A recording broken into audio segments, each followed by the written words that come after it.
apa nang tak jadi.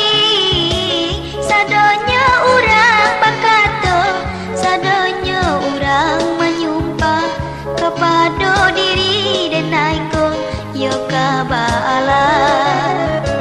Salahkah diri denaiko bila denai jatuh cinta. Salahkah diri denaiko bila denaiko dicinta. Ka Tuhan ang kuasa denai minta ampun jika denai berdosa dalam bercinta.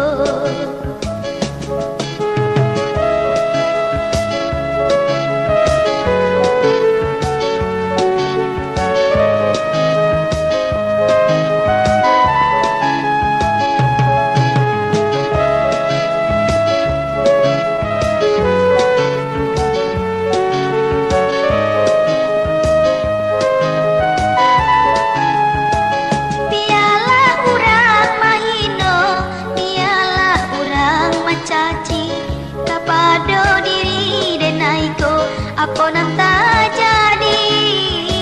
Sadonya urang bakato, sadonya urang menyumpah kepada diri denaiko yo kabala. Salahkah diri denaiko bila denai jatuh cinta. Salahkah diri denaiko bila denaiko dicinta. Ka Tuhan